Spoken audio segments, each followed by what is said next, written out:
الحمد لله وكفى وسلام على عباده الذين اصطفى أما بعد أعوذ بالله من الشيطان الرجيم بسم الله الرحمن الرحيم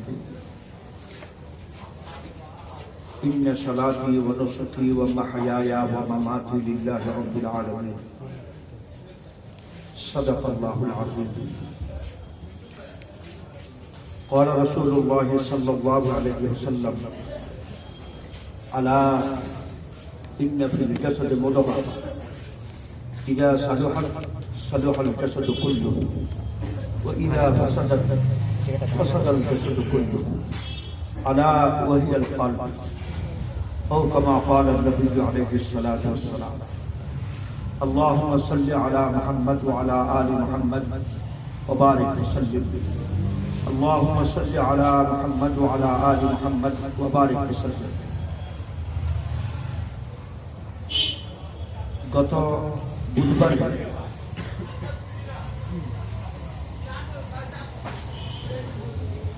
ওলামা কোরআন নেক বান্দাদের সোহবতে বসা কেন জরুরি এ নিয়ে আলোচনা হয়েছে।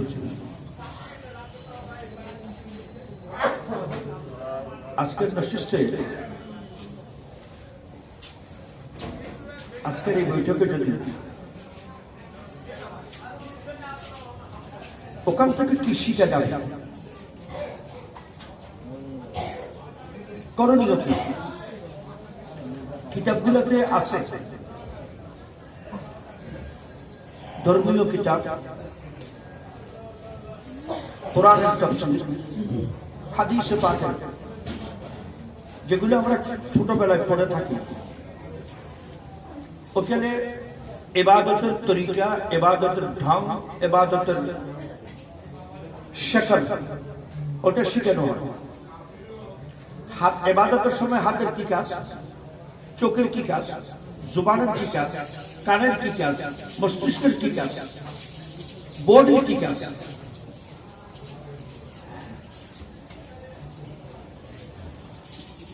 এই সমস্ত জিনিসের অঙ্গ প্রত্যঙ্গের একটা রাজা আছে, বাদশাহ। হাদিসে পাকে বলা হয় ওই বাদশার নাম হল কলব, দিল। দিলের কি আমল?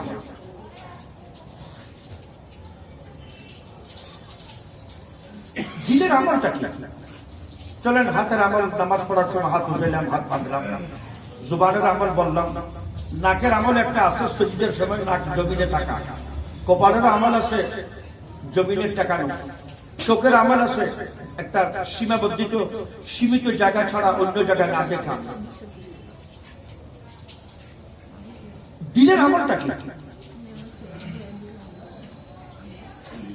এই সমস্ত অঙ্গ প্রত্যঙ্গকে যিনি ব্যবহার করতেছেন, দিল, অন্তর, হৃদ। দিলের আমল হলো যে শরীরের অঙ্গি ভঙ্গি আমল আছে, এগুলো আল্লাহর জন্য হইতেছে কিনা এটা তদারক করার নাম হলো দিল। দিল বুঝলেন? এটার নাম ইখলাস। ছোট একটা আমল যদি দিলের নিয়ত সঠিক থাকে, আল্লাহর জন্য করতেছে, ওই আমলের বিনিময় পাবো অসাধারণ। আমল ছোট কিন্তু শুধু নিয়তের কারণে, দিলের কারণে আমলটা বড় হয়ে গেছে আল্লাহর কাছে, ইখলাসের কারণে। আর আমল বড়, হজ করলাম, হজ থেকে তো বড় কোনো আমল নেই, লক্ষ লক্ষ টাকা ব্যয় করে, কিন্তু ওই সব হাজিদের মতো করলাম। হাত পা আরফাতে মাঠে গেলাম, তাওয়াফ করলাম, ক্লান্ত শরীর নিয়ে সহি করলাম, সব করলাম, কিন্তু দিলের ভিতরে দিলের আমল করি নাই। এই হজটা আল্লাহর জন্য করতেছি, এই নিয়তটা সঠিকভাবে ছিল না। সমস্ত হজ একটা নফলের বিন্দু পরিমাণ সওয়াব আল্লাহর পক্ষ থেকে নিয়ে দিতে পারবে না।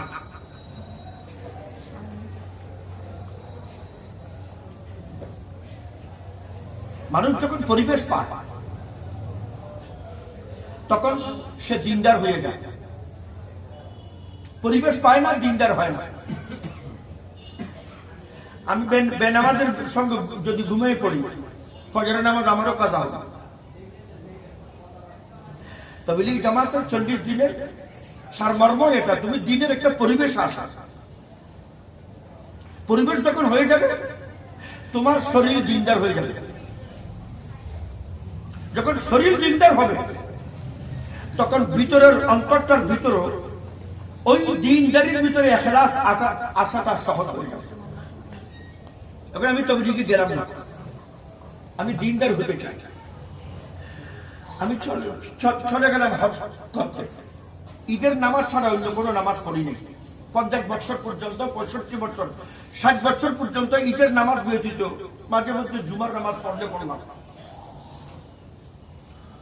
যখন ওখানে গেলাম, পরিবেশ পেয়ে গেলাম মক্কা আর মদিনাতে, আমার শরীর নামাজ হয়ে গেল। এখন তাহাজ্জুদ পড়তেছে, যেটা কখনো কোনোদিন কল্পনাও করিনি। সুন্নত পড়ি। দেশে থাকা অবস্থায় যে লোকটা জুমা পর্যন্ত পড়ে নাই, অন্য 5 ওয়াক্ত নামাজ তো দূরের কথা, কিন্তু তার ভিতরে অন্তরের ভিতরে পরিবর্তন আসে নাই। অন্তরের কেন? অন্তরের আমল সে শুরু করতে পারে নাই, শরীর তার নামাজ হয়ে গেছে। অন্তরের ভিতরে বিদ্বেষ আসে, রাগ আসে, গালিগালাজ আসে, বিদ্বেষ আসে, অহংকার আসে। সে সব নামাজই আছে, কিন্তু রুমে আসার সঙ্গে সঙ্গে ঝগড়া করে। নামাজ পড়তে রুম থেকে, হোটেল থেকে মসজিদ পর্যন্ত আসতেছে, কিন্তু ডাইনে বামে তার দৃষ্টি হলো কোনটা ভালো মার্কেট, এখান থেকে কোন মার্কেট থেকে কি পাওয়া যায়। মার্কেট করেন আপনি কোন শুনে, কিন্তু ভিতরের অন্তরের কথা বলতেছি। সে গাড়িতে উঠবে ঝগড়া করে, ভিতরে পরিবর্তন আসে নাই। নামাজের সিফাত, নামাজের গুণ ভিতরে হাদিস আছে। সে তাহাজ্জুদ পড়তেছে, শরীর তার নামাজ হয়ে গেছে, শরীর তার দিনদার হয়ে গেছে, কিন্তু ইখলাসের আলিফ পর্যন্ত তার কাছে আসে নাই।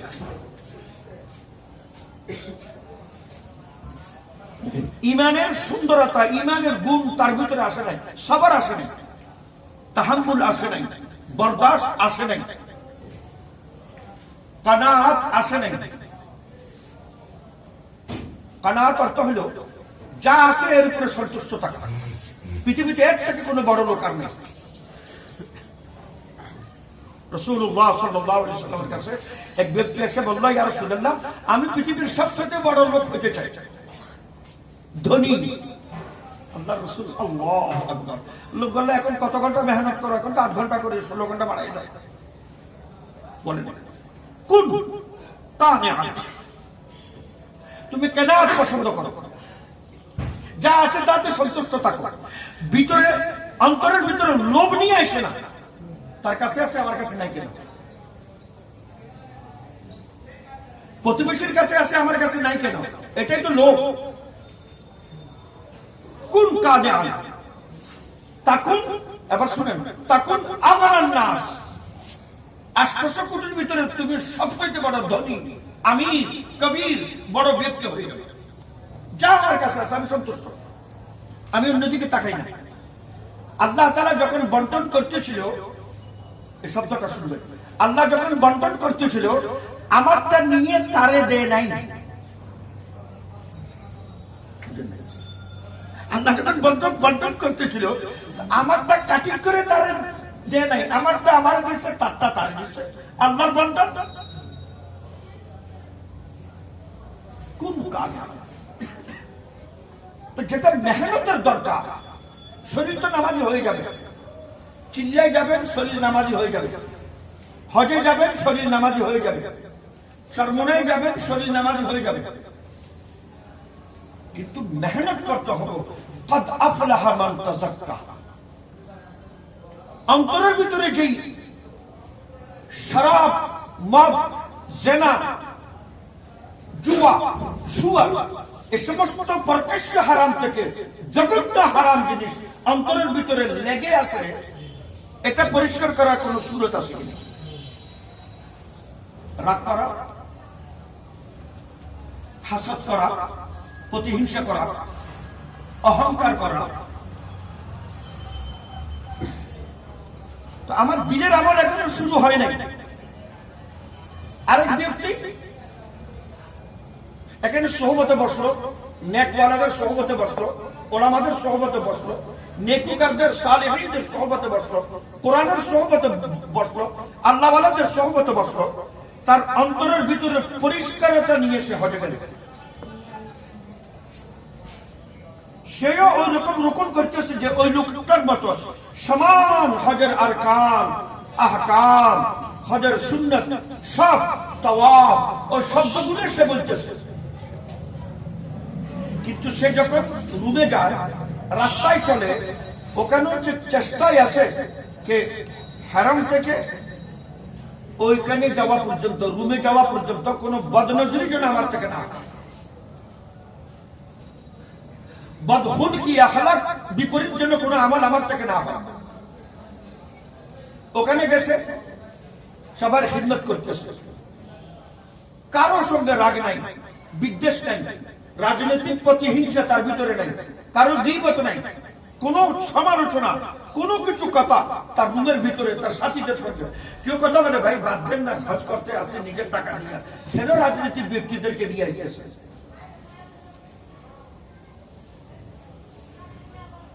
এবার বলুন তো দেখি, ওই লোকটার হজ আর ওই লোকটার হজ, এই দুই হজের ভিতরে আল্লাহর কাছে পার্থক্য আছে কিনা?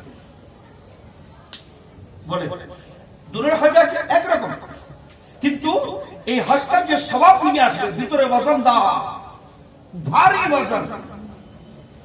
আর ওই লোকটার হজ ওজনদার না।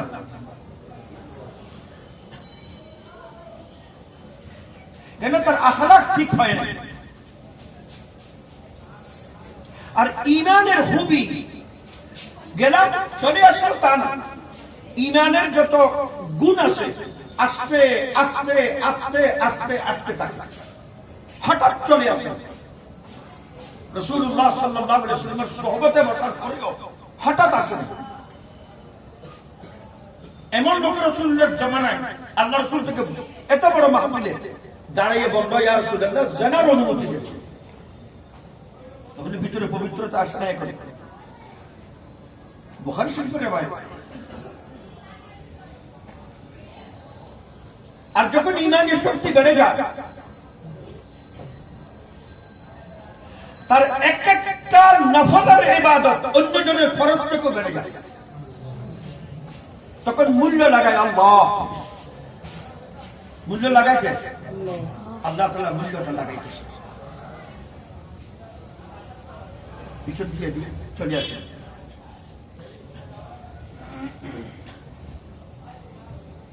সে যদি 10টাও হজ করে, সে যদি 10টাও হজ করে, প্রত্যেকটা হজ তার ভারী ওজনী। কেন? তার ভিতরের পরিষ্কারতার কারণে, ভিতরের ইখলাসের কারণে, ভিতরের আমলটা মজবুত। তার তাওয়াফ দুর্বল হতে পারে, তাওয়াফ হুইল চেয়ারে হতে পারে, তার শরীর আরেকজনের কান্দার উপরে হতে পারে, তার অসুস্থতা শরীর নিয়ে সে আরাফায় যেতে পারে, মুজদালিফায় বসতে পারে, শয়তানকে পাথর মারছে আস্তে করে, কিন্তু ভিতরে তার পরিষ্কার, ভিতরে ওজনদার, ভিতরে ঈমানে খুবই, ঈমানি সুন্দরতা, ঈমানি শক্তি তার ভিতরে আছে। কারো প্রতি বিদ্বেষ নাই, কারো গীবত নাই, কারো বদনজরি নাই, কোন লোভ নাই, লালসা নাই, ভিতরে ক্ষুধা নাই, লোভের ক্ষুধা নাই, অন্তরের ভিতরে ক্ষুধা নাই। আমার দর্শক কত ওরে কিছু আমার নাই কেন? আল্লাহর তাকসীম, আল্লাহ যা দিয়েছে তার উপর সন্তুষ্ট, কানিআন, কানাত করলো। এক একটা বছর যত গুণ হবে আল্লাহর কাছে, সে তত বেশি মূল্য পাবে। ফজরের সময় 500 লোক নামাজ পড়লো, 500 লোক। একজনের অন্তরে অপরিষ্কার, গালিগালাজ, হিংসা, বিদ্বেষ, লোভ, লালসা, গীবত, হুব্বে জাহ, হুব্বে মাল, মালের প্রতি, দুনিয়ার প্রতি তার লোভ, আমার সুনাম হোক, সুনামের প্রতি তার লোভ। আরেকজন এই সমস্ত দোষ থেকে, এই সমস্ত জিনিস থেকে পবিত্র। এবার বলেন তো দেখি, দুজনে ফজরের নামাজ পড়লো, এই দুজনের নামাজ কি আল্লাহর কাছে সমান হতে পারে? আল্লাহকে রুকু এটাই, সিজদা ওইটাই, তেলাওয়াত কতটুকু, তাসবিহাত কতটুকু, তাশাহুদ কতটুকু, দরুদ কতটুকু, কিন্তু অন্তরের পরিষ্কারতার কারণে, আলা ওয়াহিয়াল কলব, অন্তরের পরিষ্কারতার কারণে আল্লাহর কাছে তার অসীম দাম বাড়ে গেল। একই রকমের তার নামাজ, একই রকমের রাকাত, সিজদা। এই জন্য বললাম আমল আসবে, শরীর চলে আসবে, শরীর দিনদার হবে, কিন্তু ইমানি সিফত বড় মুশকিলে আসে। আর ইমানি সিফতের ভিতর, ইমানি গুণের ভিতর সবচেয়ে পরে পরে আসে হলো ইখলাসের আমল। ইখলাস সবচেয়ে পরে আসবে। ইখলাস কি? দিলের আমলের নাম হলো ইখলাস। আমি নামাজ পড়লাম, কেরাত পড়লাম, মুখের আমল, সজিদের জায়গা দেখলাম, চোখের আমল, হাত বাঁধলাম, হাতের আমল। আমার একটা অন্তর আছে, তো অন্তরের আমলটা কি? অন্তরের আমল হলো এই আমলটা ভিতরে ইখলাস আছে কিনা। তার একটা আরেকটা সামান্য উদাহরণ, হযরত জুনায়েদ বাগদাদী রাহমাতুল্লাহ আলাইহি বড় হাদিস পড়াই করেন। আমরা জানি এক বুজুর্গ হিসাবে, কিন্তু ইলমওয়ালা লোক ছিল। কাবা শরীফে তার দিন কাটছে বাল্যবেলা, ছোটবেলা। কাবা শরীফ যখন শাগিরদেরকে বলতেন হাদিসের সনদ, আমি এই হাদিসটা পড়লাম এই ওস্তাদ থেকে, উনি পড়লেন ওস্তাদ থেকে, উনি পড়লেন ওস্তাদ থেকে, উনি পড়লেন ওই সাহাবী থেকে, সাহাবী শুনেছেন রাসূলুল্লাহ সাল্লাল্লাহু আলাইহি ওয়াসাল্লাম থেকে। এক শাগির জিজ্ঞেস করলো, হুজুর ইখলাস কোথা থেকে শিখলেন? ওস্তাদকে, ইখলাসের ওস্তাদকে বললেন। ইখলাসের ওস্তাদ বলে এক সেলুন ওয়ালা। কে কে? সেলুন ওয়ালা চিনেন তো? নাকি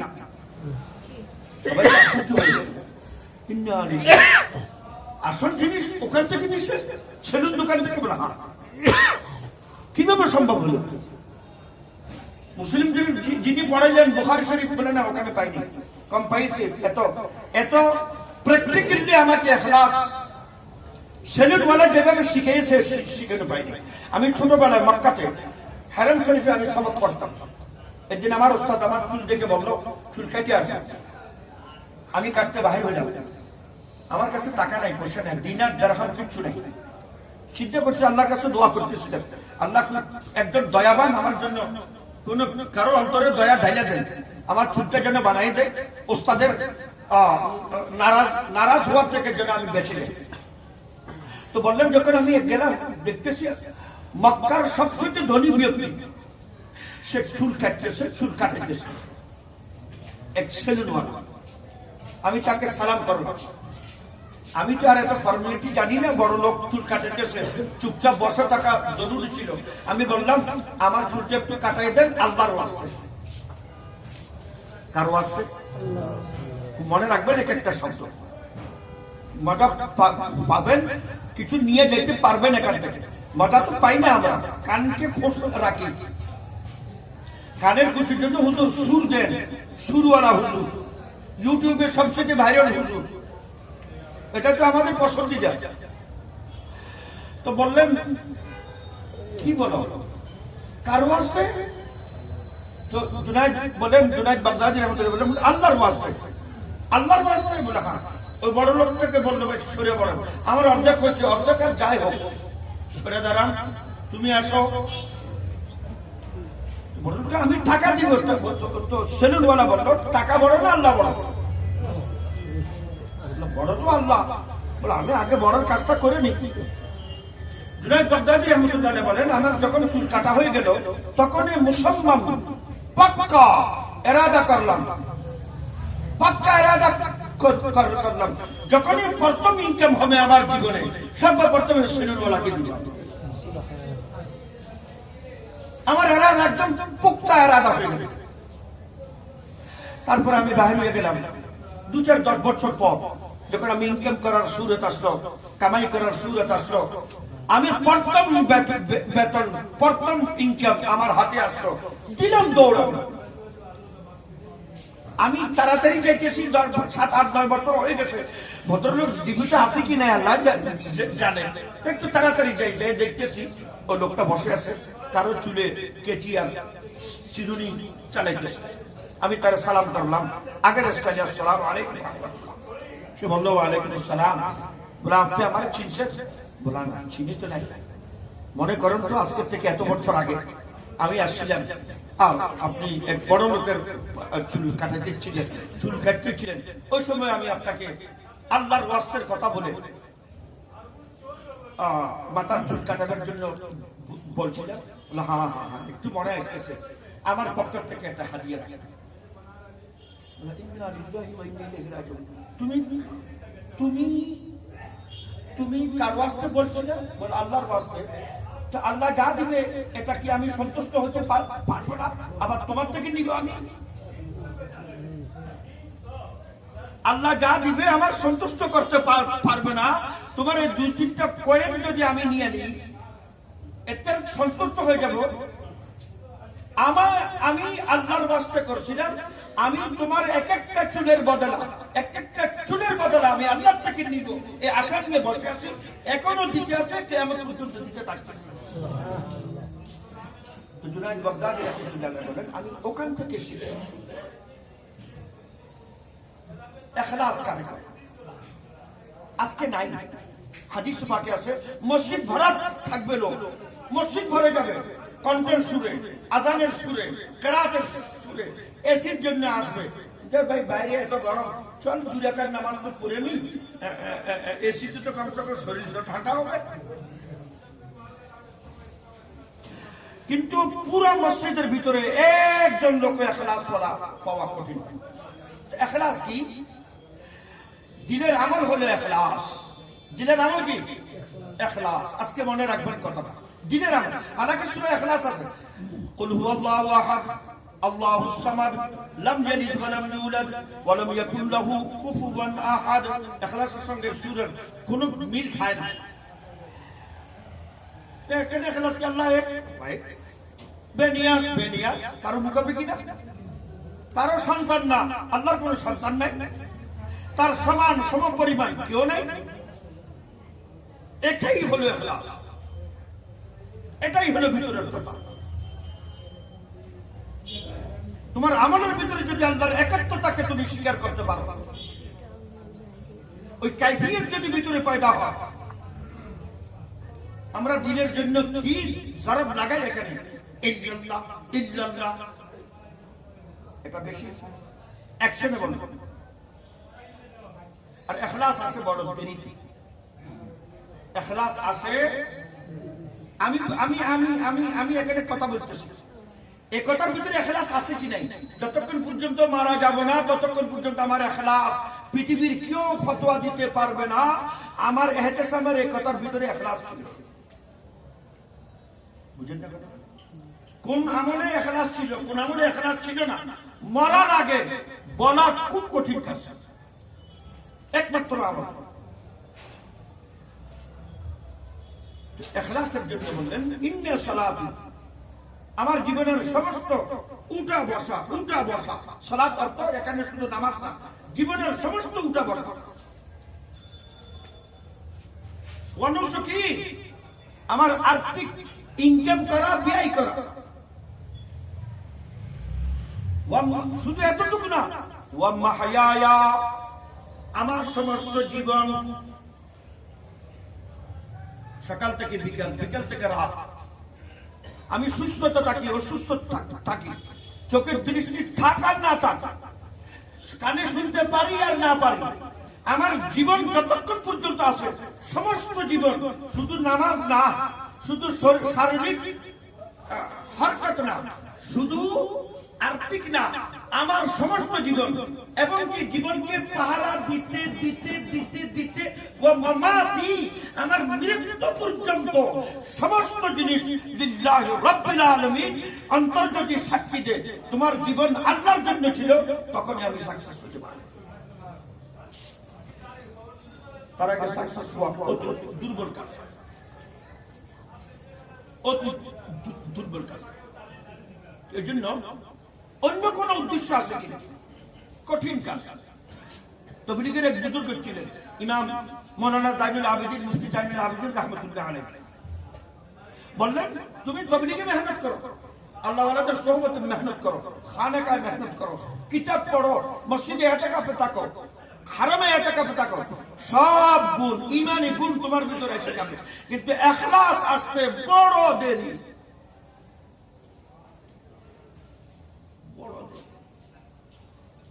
ইখলাস বড় দেরিতে আসে। যখন ইখলাস আসবে আল্লাহ রাজি হয়ে যাবে। সমস্ত টার্গেট, সমস্ত ফয়সালা, সমস্ত সিদ্ধান্ত, আমি বিয়ে করব আল্লাহকে রাজি করার জন্য, আমার সন্তান হয়েছে আল্লাহকে রাজি করার জন্য, আখিরাত টার্গেট যেটা আমি বলে থাকি, আমি সন্তানকে লেখাপড়া করাবো আল্লাহ টার্গেট, আমি সমস্ত সিদ্ধান্ত নিতেছি, আমার আন্ডারে যারা আছে যা কিছু আছে আল্লাহর জন্য সিদ্ধান্ত নিতেছি, তখন এটা হলো আল্লাহকে রাজি করার জন্য। আর যদি আমি দুনিয়াকে টার্গেট করে আমি বিয়ে করব, দুনিয়া টার্গেট, সন্তান হবে দুনিয়া টার্গেট, সন্তানকে শিক্ষা দিব দুনিয়ার টার্গেট, ওই স্কুলে পাঠাবো দুনিয়ার টার্গেট, ওই প্রতিষ্ঠানে পাঠাবো দুনিয়া টার্গেট, দুনিয়া টার্গেট, দুনিয়া টার্গেট, দুনিয়া টার্গেট। ফয়সালা করে দিয়েছেন সূরাত সূরা আল্লাহ তাআলা, ওয়া মা লাহু ফিল আখিরাতি মিন নসিব, আখিরাতে তার জন্য বিন্দু মাত্রা কিচ্ছু নেই। নসিব কারে বলে, যারা কারে বলে। ফজরের সময় দেখছেন, ফজরের সময় যখন ফজরের সময় কোন ঘরে ছিদ্র থাকে, ছিদ্র দিয়ে যখন রোদ ঢুকে, ছোট ছোট রোদ, তাকানো কঠিন, তো ওখানে একটু ধনু দেখেন কি কিনা, ধনু বলা হয় না, কি বলা হয়, ছোট ছোট একদম ইয়া, এটাকে নসিব আর জাররাত বলা হয়। এটা ধরা যায় না, দেখা যায়, ধরা সমস্ত আমল নিয়ে গেলাম, ইখলাস নাই। ওয়া মা লাহু ফিল আখিরাহ, তার কাছে পৃথিবীর সমস্ত আমল আছে, মসজিদ তৈরি করলো, মাদ্রাসা তৈরি করলো, কয়েকটা হজ করলো, সব করলো, ওয়া মা লাহু ফিল আখিরাহ, কিন্তু টার্গেট ছিল দুনিয়া। টার্গেট কি? টার্গেট ছিল দুনিয়া। সন্তানকে পড়াইলো দুনিয়া, মেয়েকে পড়াইলো দুনিয়া, মেয়ের জন্য জামাই দেখলো দুনিয়া, ছেলের জন্য মেয়ে দেখলো দুনিয়া, দুনিয়া টার্গেট, আখিরাত টার্গেট করে নাই। আল্লাহকে রাজি করা টার্গেট ছিল না, সমস্ত টার্গেট ছিল দুনিয়া। সমস্ত টার্গেট কি? সমস্ত টার্গেট দুনিয়া। তখন আল্লাহ রাব্বুল আলামিন বলে দেন, وما له في الآخرة من نصيب من كان يريد حرث الآخرة। সমস্ত কিছু টার্গেট করলো আল্লাহকে রাজি করা, সমস্ত সিদ্ধান্ত নিল আল্লাহকে রাজি করা।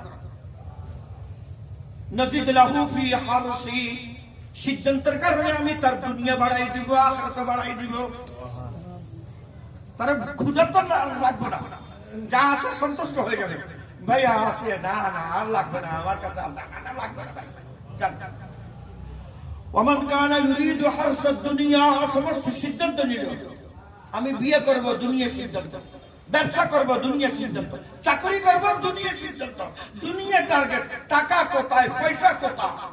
চাকরিতে ঢুকলাম, 10,000 টাকা বেতন, আর জায়গা বলতেছে, যেখানে 10,000 টাকা বেতন বলতেছে, একটা সামথিং একটা উদাহরণ দিতেছে, ওখানে ওই লোক, ভদ্রলোক, টাকা কম, কিন্তু সে আমাকে তুলে বসলো 3 বছর, 4 বছর, 5 বছর, সে আমাকে যোগ্য করে তুললো। এখন আমি অন্য জায়গায় দেখতেছে, এই লোকটা তো কাজ জানে, এদিকে আর 30,000 টাকা দিব আমি তোমাকে।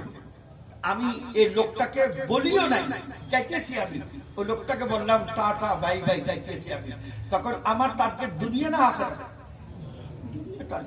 একজনের সমস্ত ব্যবসার প্রতিষ্ঠানের সিস্টেমের উপর চুরি মেরে 10-20 হাজার টাকার জন্য আমি ছড়ে গেলাম। মন কানা ইউরিদু হারসান দুনিয়া নুতিহি মিনহা, আর কিছু তো দিব আমি তার দুনিয়াতে। ওয়া লাহু ফিল আখিরাতি মিন নসিব, সে মনে করবে বহুত কিছু নিয়ে এসেছি আমি, এত হজ, এত উমরা, এত নফল, এত শবে কদর, এত শবে বরাত, এত সাদকা, কিন্তু টার্গেট ছিল দুনিয়াটা। টার্গেট কি বললেন? তার কাছে কিচ্ছু নেই। এই জন্য এই সিফাত গুলা যদি আনতে চায়, অন্তরের সিফাত, অন্তরের ইমানি রোগ, আল্লাহর কসম খাইয়ে বলতেছে কোনো ক্যাপসুল নাই, কোনো কিছু নাই, একটাই আছে, নেক বান্দাদের সোহবতে বসা, তাদের শব্দ দিয়া, এবার এদিকে দেখেন, তাদের শব্দ দিয়া অন্তরকে পরিষ্কার করা, ধুইয়া দেওয়া। যতক্ষণ পর্যন্ত দোয়া হবে না ততক্ষণ পর্যন্ত ইখলাস আসবে।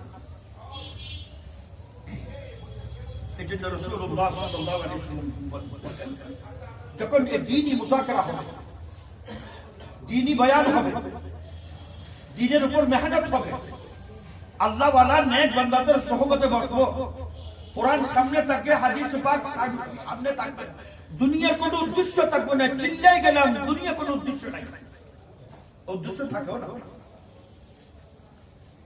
3 চিল্লা 10,000 চিল্লা লাগান, কোনো সার্টিফিকেট নাই। ভাই একটা আছে না, আমি মৌলানা, সার্টিফিকেট এটা, হাফিজ, পাগড়ি কোথা থেকে পাইছো? ওই মাদ্রাসা থেকে। চিল্লা লাগাইলেন, কোনো সার্টিফিকেট নাই, কোনো সনদ নাই, দুনিয়াতে কোনো উদ্দেশ্য নাই। হ্যাঁ, এটাকে যদি দুনিয়াকে উদ্দেশ্য কেউ বানাই নেই, বুজুর্গান কিন্তু রাখে নাই এখানে, কেউ যদি বানাই নেই, তাহলে তার জন্য তার থেকে কপাল পড়া, মন্দ কপাল পৃথিবীতে আসে। এই জন্য অন্য শরীরের অন্য অঙ্গের যেভাবে আমল আছে, অন্তরের দিনের একটা আমল আছে, তা হলো ইখলাস। তা কি? ইখলাস। তো ইখলাসের একটা জিনিস হলো লোভ না থাকা। কি না থাকা? সম্পদের প্রতি, দুনিয়ার প্রতি লোভ না থাকা। বা যা আছে সন্তুষ্ট, যথেষ্ট। এর ভিতরে আমি, আমার ভিতরে কাফা। আহমদ ইবনে হাম্মাদ, আল্লাহ আমি ইমান দিয়ে বাঁচতে পারি, এতটুকু ইনকাম, এতটুকু রুজি রোজগার হালাল তরিকা, কিন্তু সমস্ত জিনিস হালাল হলেও ইবাদতের মেরুদণ্ড। লোকমাই হালাল নাই, যা করেন আপনি তাতে কি আসে? মাশরাবাহু হারাম, পানীয় জাতীয় যা খাইলেন হারাম, ওয়া মাতামাহু হারাম, যা ভক্ষণ করলেন হারাম, ওয়া মালবাসাহু হারাম, যা কিছু পড়লেন শরীরের তাও হারাম। আল্লাহ তাআলা তার দোয়া কবুল করবে? কাবা শরীফে চান, মদিনা শরীফে চান, রাসূলুল্লাহ সাল্লাল্লাহু আলাইহি ওয়াসাল্লামের রওজার সামনে রেখে চান, বলকে রাসূল বললেন মুখ ঘুরে নিবেন। ভাই কারে সামনে রেখে, কোন জিনিস পরিধান করে, কোন জিনিস খাইয়ে মোটা শরীর করে, আমার সামনে রেখে তুমি দোয়া করো। রাসূলুল্লাহ নারাজ, রাগ করার, গুসা করার কারণ হতে পারে। এই জন্য আজকের সমস্ত মানুষ, আজকে আমরা বিপদগ্রস্ত, প্রতিহিংসার জালের ভিতরে আটকানো। তার 1 নম্বর কারণ হলো হিংস। হিংস তো হতো লোভ। লোভটাই মারিয়ে দিচ্ছে আমাদেরকে, কানাত বলতে নেই। এটার উপরে বহুত কথা আছে। আহমদ ইবনে হাম্মাদ তবে তাবিঈ অথবা তবে তাবিঈর পরে হবে, বলেন আমি ওস্তাদের সঙ্গে যাইতেছিলাম এক জানাজা, আমার ওস্তাদের সঙ্গে যাইতেছিলাম এক জানাজা। যাওয়ার পথে দেখলাম, আমি তখন ছোট, আহমদ বিন হাম্মাদ বলেন আমি যাওয়ার পথে দেখলাম কিছু কুকুর, 15-20টা কুকুর একজন আরেকজনের সঙ্গে খুব মহব্বতের সঙ্গে, ভালোবাসা, প্রেম প্রীতি, একজনের লেজ দিয়ে আরেকজনের পিঠ খুঁজেতেছে, চুলকেতেছে। আমার উস্তাদ বলল, দেখো আমরা যারা ছিলাম পিছনে, দেখো এখান থেকে শিক্ষা নাও। চলে গেলাম আমরা, মনে মনে চিন্তা করলাম এখানে শিখে কি আছে ভাই। চলে গেলাম, জানাজা পড়ে হোসনে ইত্তেফাক ওই রাস্তা দিয়ে আবার রাস্তা হলো। তখন দেখতেছি কুকুর, একটা কুকুর আরেকটার উপরে মরে যাইতেছে, একটা কুকুর আরেকটার মনে হইতেছে খাইনি। কেন? 1 ঘন্টা আগে তো এদের পরিবেশটা অতি সুন্দর ছিল, অতি মহব্বতের ছিল, অতি আদরের ছিল, অতি সম্মানের ছিল। হঠাৎ দেখলাম তো মধ্যমে দেখতেছি একটা মরা মুরগি সামনে রাখা আছে।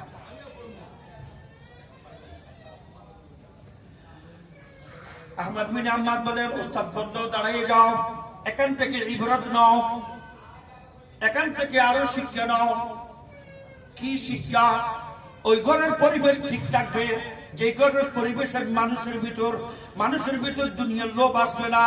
এখন ওই মরা কুকুর দুনিয়া, পুরা দুনিয়া মরা কুকুর। যিনি আজকে ইন্তেকাল করলেন তার জন্য ঢাকা শহরের সমস্ত স্বর্ণ অলংকার, টাকা পয়সা, বাংলাদেশ ব্যাংকের সমস্ত টাকা মরা কুকুরের মতো না, জীবিত কুকুরের মতো। বলেন না, মরা কুকুরের মতো। এই সমস্ত সামনে থাকার কারণে প্রত্যেক কুকুর চিন্তা করে আমার ভাগে কত বেশি আসবে, আমার ভাগে কত বেশি আসবে, ওটার ভাগ আমার ভাগটা তার থেকে বড় হয় কিনা। ওই ঘরে অশান্তি, যেই ঘরে এমন কুকুরের মতো লোক, যেই ঘরে বড় ছোট, পিতা মাতা, ভাই বোন, চাকর বাকর সবার চিন্তাধারা আছে আমার ভাগটা বেশি হোক, আমার ভাগটা বেশি হোক। এই জন্য আল্লাহ তাআলা বলেন, কুনু মা সাদিকিন। যখনই সময় পাবে, তোমার রাসূল বললে একটা কুকুর একটা যদি কাটতেছে, যুদ্ধ, বিশ্বযুদ্ধ হয়ে গেছে কেন? মরা কুকুরের জন্য। কেসে, ওই যে আদালতে যত কেস আছে, মরা কুকুর, মরা মুরগি, থানায় যত কেস আছে মরা মুরগি, প্রতিহিংসা, রাগ, আমার ভাগটা কম, তার ভাগটা কেন বেশি?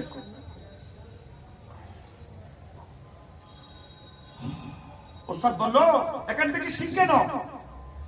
এই লোক যদি মানুষের ভিতরে ঢুকে, এখানে আধা ঘন্টা আগে কত সুন্দর পরিবেশ ছিল, এখন তো পরিবেশ নাই। ছোটবেলায় বাবার বাড়িতে কত সুন্দর পরিবেশ ছিল, এখন তো বড় হয়ে যাওয়ার পর পরিবেশ নাই। ভাই ভাইয়ের সঙ্গে ভাইকে ভাত খাইতে বসে না, ভাই বোনের সঙ্গে, বোন ভাইয়ের সঙ্গে, চাচা ভাতিজার সঙ্গে, ভাতিজার চাচার সঙ্গে। না না না, কিসের জন্য?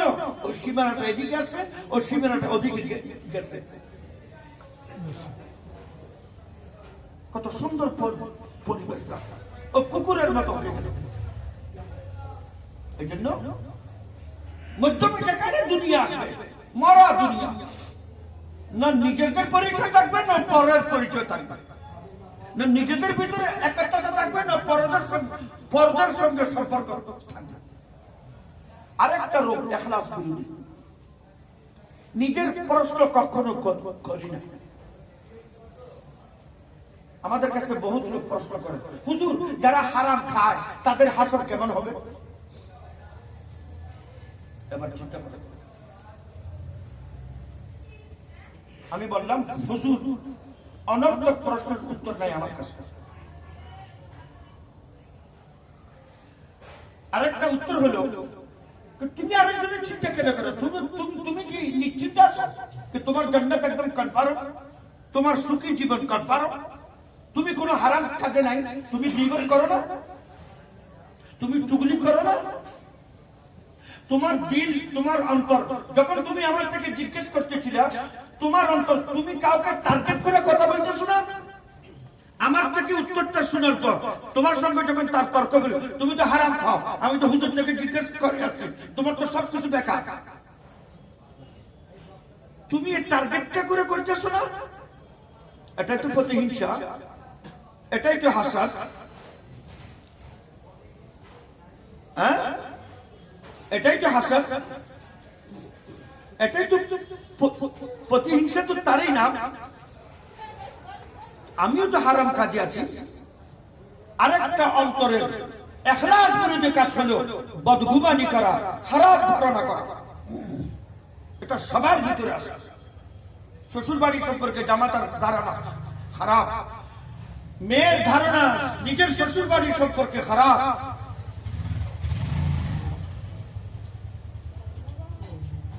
বদনজরি হতেছে।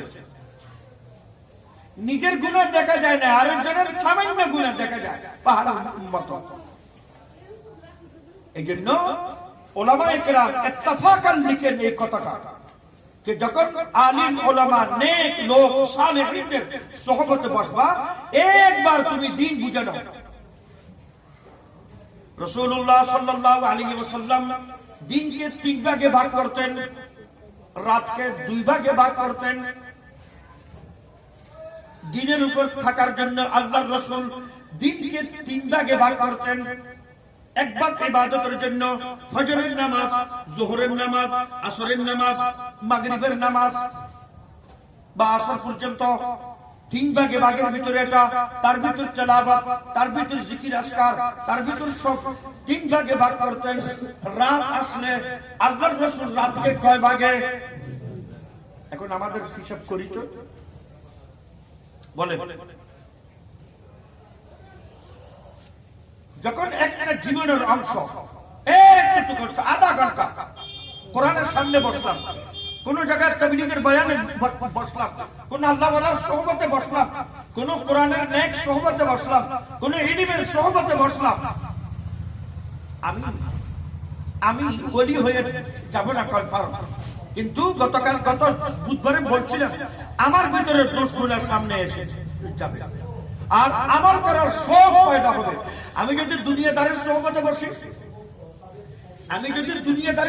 বসি, একটা বাংলাওয়ালার কাছে গেলাম, যার কাছে আলিশান বাংলা, তার কাছে গেলাম যখন আমি, তখন তারটা ঘর বাড়ি গাড়ি সোফা সেট দেখার পরে আমার ভিতরে সব জাগলো। ঢাকা শহরে আজকে তো 50 বছর হয়ে গেছে, আমার তো কোনো গাড়ি আসে নাই, আমার কিভাবে গাড়িটা আসতে পারে? যখন আল্লাহওয়ালার সোহবতে বসবো, কোরআনের সোহবতে বসবো, মুত্তাকিনদের সোহবতে বসবো, তখন একটা শখ জাগৃত হবে যে ইনার ভিতরে যে আমার আছে, আমার ভিতরে নাই কেন? ইনার ভিতরে যে সবার আছে, আমার ভিতরে নাই কেন? ইনার এই লোকের ভিতরে যে ভদ্রতা আছে, আমার ভিতরে নাই কেন? এর ভিতরে কানাত আছে, যা পাইতেছে হোশ আমার ভিতরে। আমি পার্ট টাইম করার চিন্তায় আছি। আমি এই চাকরি বাদ দিয়ে আরো যেখানে 10,000 20,000 টাকা আমাকে বোনাস দেওয়া হয়, বেশি দেওয়া হয়, ওখানে যাওয়ার চিন্তায় আছে। এই জন্য আমার করার যখন শখ পয়দা হবে, তখন আমল যখন করবি, আমল যখন করব, তখন লজ্জাটা পাবো, মজা পাবো। দুনিয়ার সমস্ত মজা একটা সৈয়দের মজার মতো হতে পারে। সুবহানাল্লাহ, সুবহান রাব্বিয়াল আলা, সুবহান রাব্বিয়াল আলা, সুবহান রাব্বিয়াল আলা উঠে যায়, মজা নেই, মজা পাই না। কেন? সময় লাগে নাই, সময় দিই নাই। অন্তরের ভিতর লোভ, অন্তরের ভিতর রাগ, আল্লাহকে দেখায় ব্যস্ততা। প্রত্যেক কাজটা ধীরে ধীরে করি। যখনই নামাজে আসি, ওযুতে আসি, তাড়াতাড়ি ওযু। আল্লাহ তো আমাকে ব্যস্ততা দেখাও, আমার সামনে দাঁড়াইয়ে আমাকে বিজি দেখাও, আমাকে জলদি দেখাও। ব্যস্ততা আমাকে দেখাইতেছ, এত বিজি তুমি আমার সামনে দাঁড়াইয়ে আমার প্রশংসা করবা, আমার সূরা কেরাত গুলো পড়বা, আমার পড়া, আমার ইলম, আমার কালাম আমাকে শুনাইবা, এত ব্যস্ততা।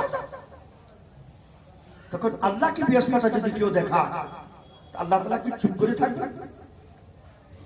এই জন্য মুত্তাকি হও। আমরা যে সময়গুলো কোথায় থাকি,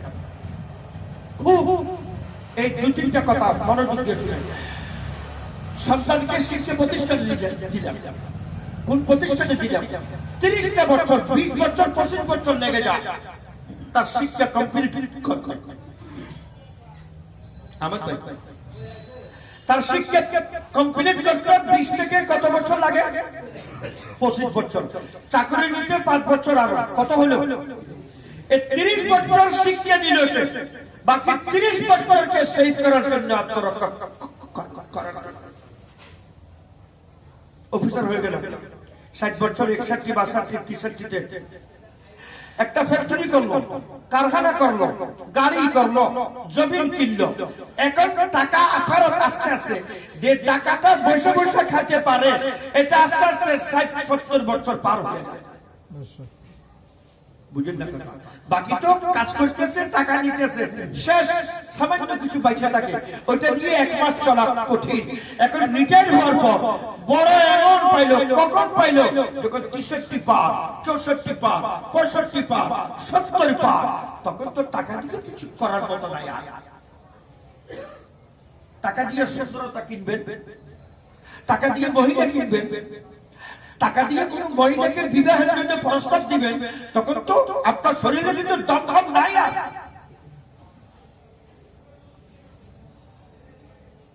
আর পয়সা আসার সঙ্গে সঙ্গে ডাক্তার বলে আমার ভাগটা একটু আলাদা রাখেন, ফার্মেসি বলে আমার ভাগটা একটু আলাদা রাখেন, সন্তান বলে আমার ভাগটা একটু আলাদা রাখেন, স্ত্রী বলে আমার ভাগটা একটু আলাদা রাখেন। আসার সঙ্গে সঙ্গে ভাগ ভাগ করা হচ্ছে। টাকা আসছে 70-এ, 60-65-তে। এখন ডাক্তার বলে দিল ভাত খাইতে পারবেন না, রুটি খাইতে পারবেন না, গোশত খাইতে পারবেন না, ইলিশ খাইতে পারবেন না, কোন বড় মাছ খাওয়া সম্ভব হবে না। দেখেন 30টা বছর পার করলেন, আর বাকি 30 বছর ওই শিক্ষা নিয়ে বাকি 30 বছর ইনকাম করলেন। এখন ওই 60-এর পর যখন ইনকাম টাকা আসা শুরু হলো, তখন বন্দিশ, রুকাবট, বাধা বিপত্তি আসা গেল, টাকা আছে খাইতে পারবেন না।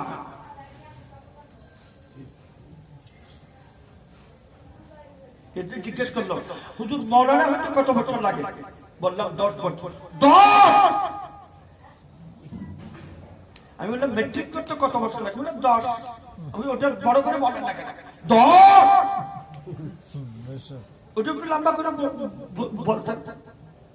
হাফেজ হতে কত বছর লাগে? 3, 3.5, 2, 2.5। কিছুদিন আগে পাকিস্তানে, এক সপ্তাহ আগে, এক ছেলের ফটো আসছে পেপারে, 38 দিনে কোরআনের হাফেজ। 38 দিন। মাঝে মাঝে মুজিজা দেখাই দেন না। তখন আলিম হইতে, এখন মেট্রিকের পর আবার যাবেন আপনি সায়েন্স নেন, আর্টস নেন, কমার্স নেন, ওটা আলাদা নেন। ওখানে ভয় লাগে না। 20 বছর, 25 বছর, 30 বছর গেছে, 30 বছর সে ইনকাম করার জন্য বাহির হলো, বাকি 30 বছর ইনকাম করলো। ইনকামের পর টাকা দেখতেছেন, লক্ষ লক্ষ বান্ডিলের টাকা, 63-র পর, 64-র পর, 65-র পর, যখন ওই টাকাগুলো আর ব্যবহার করার উপযুক্ত নাই, চোখে দৃষ্টি শক্তি নাই, এই জন্য আল্লাহ তাআলার কাছে মাদ্রাসার 10 বছর খুব বড় লাগে। আর তারপরেও দিনের জন্য সময় নাই। 5 ওয়াক্ত নামাজকে দিন মনে করে তালিম হয়, তালিমে বসে দিন না। এখানে কোরআনের আলোচনা হচ্ছে, সেখানে বসে দিন না, সময় নাই। রাসূলুল্লাহ সাল্লাল্লাহু আলাইহি ওয়াসাল্লাম রাতের 2 ভাগের 1 ভাগ নামাজ, তাসবিহাত, তেলাওয়াত।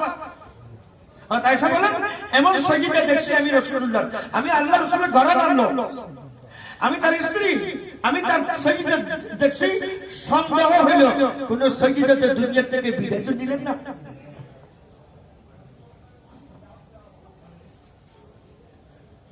সন্দেহ হয়েছে আমার মুনাজাত কত হবে? রাসূলুল্লাহ 5 ঘন্টা পর্যন্ত মুনাজাত করেছেন। কয় ঘন্টা? আল্লাহর কসম 5 ঘন্টা। কোন টেক লাগি নেই। 63 বছর বয়সের সময় উটের উপর বসা, শুধু উটের উপর বসা না, গুনাহ কোথা থেকে আসতেছে, গুনার গেট গুলো বন্ধ করতেছেন। তার আপন চাচাতো ভাই ফজল বিন আব্বাস রাদিয়াল্লাহু তাআলা আনহু হজের দিন আরাফাতের মাঠে রাসূলুল্লাহর সামনে বসা, আল্লাহর যে উটনিতে রাসূলুল্লাহ সওয়ার ছিলেন ওখানে তার সামনে বসা ফজল ইবনে আব্বাস এক মহিলা আসলো জিজ্ঞেস করার জন্য। তখন ইহরামরত অবস্থা, তার মুখ খোলা, রাসূলুল্লাহ থেকে একটা মাসলা জিজ্ঞেস করতেছিল। ফজল ইবনে আব্বাসের দৃষ্টি ওখানে গেল, ওই মহিলা গেছে। আল্লাহ রসুল কিচ্ছু বলে নাই, তারে মুখ দিয়ে বলে না গুনাহ করতেছো, কি করতেছো, গায়রে মুহররম বদনজরি করতেছো। আস্তে করে তার মাথায় হাত দিলেন, চেহারাটা এদিকে ঘুরাইয়ে দিলেন, গুনার দরজা বন্ধ করে দিলেন। বদনজরি গুনাহ। আমি যখন বদনজর করব শরীয়তের বিধান, আপনি কলমা পড়বেন বদনজরি করবেন, হবে না। শরীয়ত বলে মুরু আওলাদাকুম বিসসালাহ ওয়া হুম আবনাউস সাবআ সিনিন, 7 বছর হয়েছে কোন মেয়ে বাবার সঙ্গে ঘুমাইতে পারবে না, কোন ছেলে মায়ের সঙ্গে 7 বছরে ঘুমাইতে পারবে না। ডেঞ্জার যুগ, ডেঞ্জার অবস্থা। আল্লাহর কাছে পবিত্রতা, এই রিশতা, এই সম্পর্ক, এই রক্তের সম্পর্ক, হালাল হারাম সম্পর্ক, এই সম্পর্কের পবিত্রতা যদি রক্ষা করতে চাও। এখন আপনি আমাকে বলেন হুজুর পুরান যুগের লোক বুঝো, আমার যে যুগের লোক বলেন না কেন, আপনি একদম বলে ব্রিটিশ আমাদের মানে একদম আইয়ামে জাহেলিয়াতের লোক, যা ইচ্ছা আছে তাই বলেন। যদি আমি শরীয়তের কথা বলতেছি, আল্লাহ যে বিধান নাযিল করছে সে বিধানের কথা বলতেছি। যদি আপনি আপনার মেয়েকে নিয়ে, মেয়ে 8 বছর হয়ে গেছে, তার শরীরে টাচ করে ধরে আপনি মোহাব্বত করবেন না, ভালোবাসবেন না, তারে আদর করবেন না, দূরে থেকে আদর করেন। যে কোনো সময় অ্যাক্সিডেন্ট হতে পারে, মনের ভিতর সন্দেহ আসতে পারে। আর যদি আপনার পছন্দ না হয় তো আপনি কলমা ছেড়ে দেন। আংরেজদের এখানে এটা পছন্দ না, আংরেজদের এখানে পছন্দ না। আমিও আংরেজ হয়ে যাই, আপনি আংরেজ হয়ে যান, খ্রিস্টান হয়ে যান, ইহুদি হয়ে যান, যে ধর্মতে এটা আছে ওইটা হয়ে যান।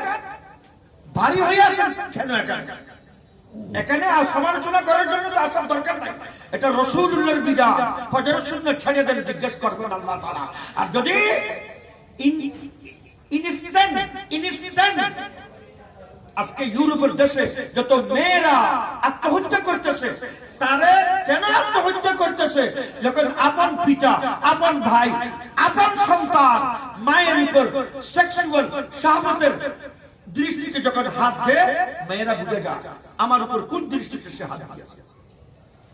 যখন সে আত্মহত্যা করে, সে বলে আর তো থাকা, আমার পৃথিবীতে বেঁচে থাকার তো আর কিছু নেই আমার কাছে। কেন সে লেবাস পোশাকে এমনই আসে, যেমনি তার পিতা হোক, তার ভাই হোক, তার সন্তান হোক, তার ভাতিজা হোক, তার মামা হোক, তার আঙ্কেল হোক, তার ভিতরে একটা সেক্স, একটা শাহওয়াত, একটা চেতনা তার ভিতরে জেগে যায়। তখন নিজেকে সাম্বাল দেওয়া কঠিন হয়ে যায়। আর শরীয়তের জন্য বলতেছে 7 বছর হয়ে গেছে, 7 বছর হয়ে গেছে, মাদাজ আলাদা করো, বিছানা আলাদা করো। কেন? পবিত্রতা রক্ষা করো। তোমার তাসবিহ তাহলিল দিয়ে জান্নাতের ফয়সালা হবে না যদি হারামকারী ভিতরে ঢুকে থাকে। মেয়ে 7 বছর, 8 বছর, ছেলে 7 বছর মায়ের সঙ্গে ঘুমাবে না, পিতার সঙ্গে ঘুমাবে না। পিতা যখন মেয়ে একাকী আসবে, মেয়ে ছেলে বাবা বলে দিবে একা কেন আসছো, তোমার মা কই? বুঝেন না কথা? নাই। যেই ভাই বোনের জন্য দাঁড়ায় যায়, যতক্ষণ পর্যন্ত পবিত্রতা থাকে, রক্তের ভিতর পবিত্রতা আছে, সম্পর্কের ভিতর বোনের ইজ্জত রক্ষা করার জন্য দাঁড়ায় যায়। আর যখন পবিত্রতার বন্ধন শেষ হয়ে যায়, তো পিতা হোক, ভাই হোক, চাচা হোক, সন্তান হোক, তারা নাচ গান বাদ্য বাজানোর জন্য, ফিল্ম অ্যাক্টরে ডান্সের জন্য ছেড়ে দেয়। আমার মা সুন্দর ডান্স করে, কি করে? সুন্দর ডান্স, অসাধারণ ডান্স। আমার মেয়ে কয়েকটা তো জাতীয় পদক দিয়েছি ভাই, চিন্তা করেন তো এবার। কয়েকটা জাতীয় পদক দিয়েছি আমি, ডান্স করতেছে, ডান্সের পদক। বাবা বলতেছে, মেয়ে বলতেছে, ভাই বলতেছে। এই জন্য সমস্ত শরীয়ত টাইম বাহির করি, দাঁতের ব্যথা টাইম বাহির করি না, বলেন না ভাই? হ্যাঁ, দাঁতে ব্যথা হলে চোখে ব্যথা করি, হার্ট অ্যাটাক হলো হার্টে ব্যথা, সঙ্গে সঙ্গে হৃদয় যাই টাইম বাহির হয়। আমার ভিতরে এখলাস আসো, আমার ভিতরে পরিবর্তন আসো। সাপ্তাহিক আধা ঘন্টা 1 ঘন্টা তারপর টাইম বাহির করতে পারবো না। ঠিক তো দূরের কথা, চিল্লা তো দূরের কথা। আমি তো দেখতেছি না চিল্লার জন্য এত বড় নেক আল্লাহ যারা কবুল করে তারে বাটা দিন শিখা। আমি বলতেছি আল্লাহ কবুল করার রাস্তায় আমি আসি কি নাই? আল্লাহ তাআলা কবুল করবে এই রাস্তায় আমি আসি কি নাই? তো যদি চিকিৎসার জন্য টাইম বাহির করতে পারি আর সারা জীবন যদি টাইমের অপেক্ষা থাকি, কখনো বাহির হবে না।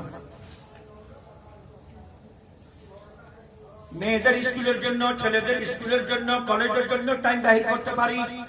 সকাল সকাল ওদেরকে নিয়ে ইংলিশ স্কুলের সামনে, ডান্স স্কুলের সামনে, গান স্কুলের সামনে দাঁড়াইতে পারি। কিন্তু নিজের জন্য টাইম বাহির করা কঠিন হইয়া যায়। এই জন্য বাজারের জন্য, শপিং এর জন্য, সবার জন্য সময় বাহির করতে পারে। মোবাইল দেখার জন্য, এই যে মোবাইল সময়টা খায়,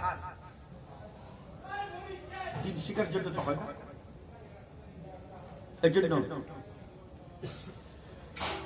আর যদি দিন না শিখি, একটা কথা বলতেছি তারপরে কথা শেষ করবো। যদি দিন না শিখি, আমি দিন যাব, ঘরের ভিতরে দিন যাবে না। চৌকাট পর্যন্ত দিন থাকবে আমার, যত চিল্লা লাগাই, যত বড় আলিম হই, যত বড় মাওলানা হই, যত বড় মুফতি হই, আমার ঘরের ভিতরে দিন যাওয়ার যদি চিন্তা না করি, তাহলে ঘরের ভিতরে দিন ঢুকবে না। দিন কতটুকু থাকবে? চৌকাট বাইরে থাকবে। তখন কি হবে জানেন? যে গুনাহ আমি এতদিন করি নাই, যে গুনাহ থেকে এতদিন আমি নিজেকে বাঁচাইয়ে রাখছিলাম, ওই ঘরের ভিতর দিন না যাওয়ার কারণে ওই ঘরওয়ালা, আমার সন্তান, আমার মেয়ে, আমার জামাতার কারণে আমাকে গুনাহটা করতেই হবে। মেয়ের বিয়ে হবে, হিজারা নাচ হবে। এখন সবাই মুখ খুলে আসে, যে গুনাহ আমি কখনো করি নাই।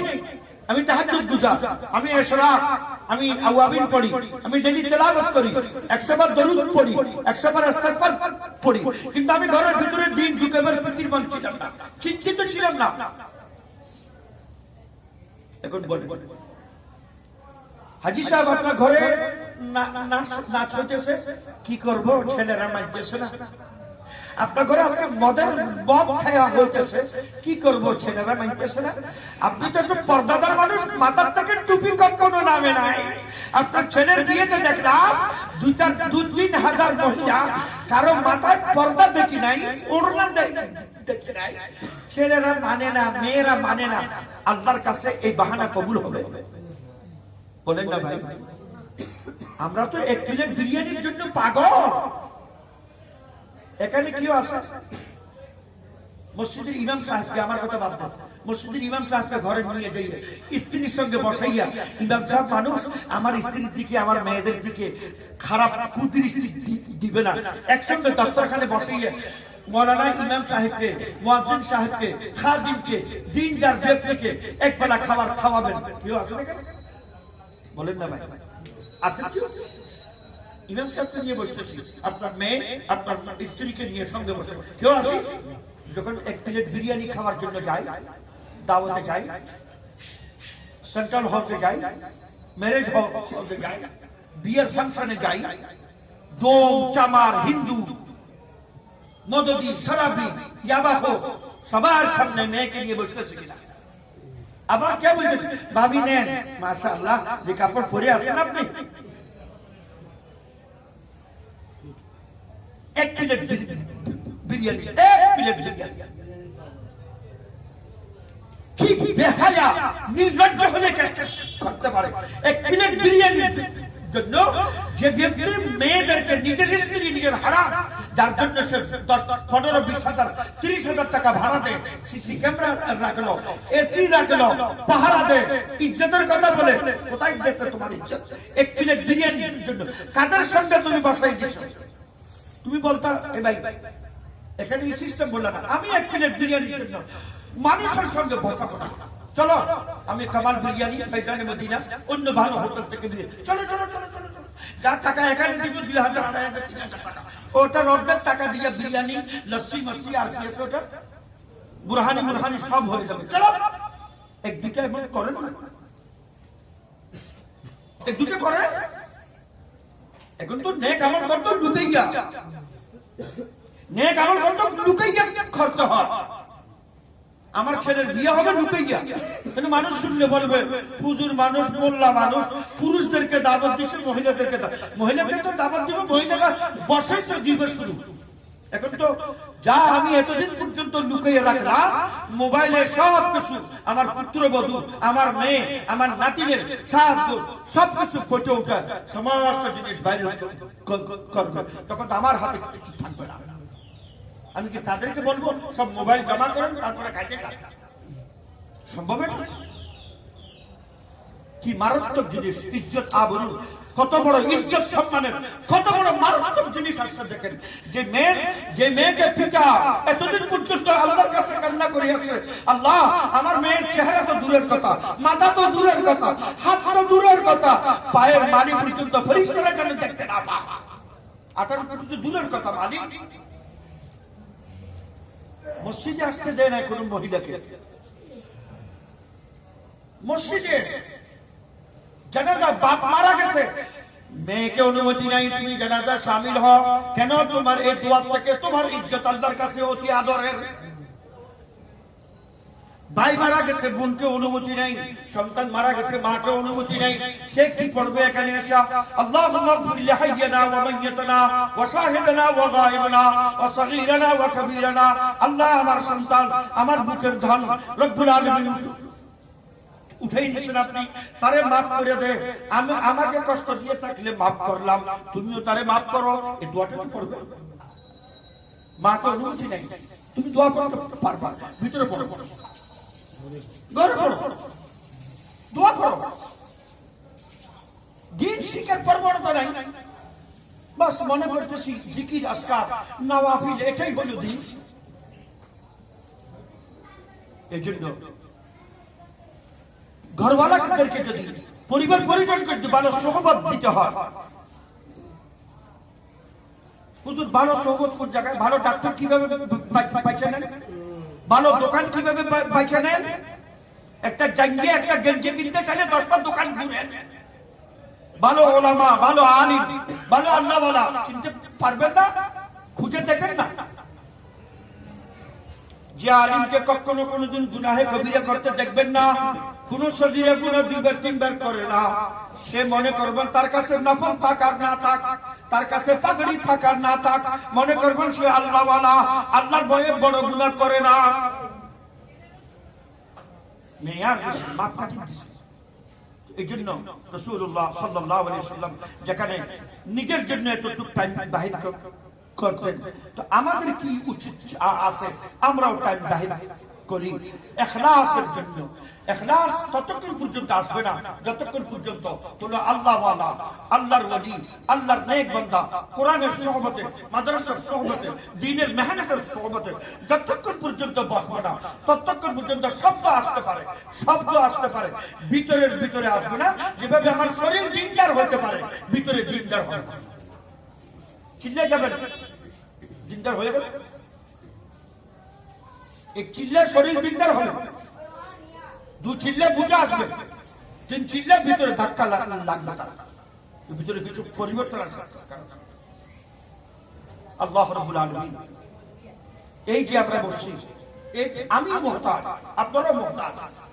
আল্লাহ তাআলা যেন আমাদেরকে একত্রিত করে, এক জায়গায় করে, আল্লাহ তাআলা এখান থেকে দিনের উপর মেহনত করে, আর দিনের উপর দিল আর দিন দুটোর উপর মেহনত করে, যেন আমার ভিতরে পরিবর্তন আসে। আমার দ্বারা আমার শারীরিক আমার দ্বারা যেন কাউকে কষ্ট না পায়, কেউ যেন কষ্ট না পায়, এই জিনিসটা যেন আমরা করতে পারি। এখানে এই জন্য বসা আমাদের। আমি কোরআন সামনে নিয়ে বসলাম, আমার কোনো মতভেদ সামনে নিয়ে বসে নেই, আমার কোনো উস্তাদের কাহিনী সামনে নিয়ে বসে নেই, আমি কোনো দেওবন্দি মতভেদ নিয়ে বসে নেই, আমি কোরআন আর হাদিস নিয়ে বসছি। শুধু ভিতরে যেন পরিবর্তন আসে। আমার ছাত্ররা এখানে আসেন, তাদের ভিতরে যেন একটা পরিবর্তন আসে। এখান থেকে যায় বলবে শুধু কোরআনের হাফিজ করে নাই, একে তো পুরো আমলের হাফিজ বানিয়েছে। আল্লাহ তাআলা আমাদেরকে আমল করার তৌফিক দান করুন। ওয়া দাওয়ানা আনিল হামদুলিল্লাহি রাব্বিল আলামিন। আল্লাহুম্মা আনতাস সালাম ওয়া মিনকাস সালাম ওয়া ইলাইকা ইয়ারজিউস সালাম। হাইয়্যানা বিস সালাম। তাবারাক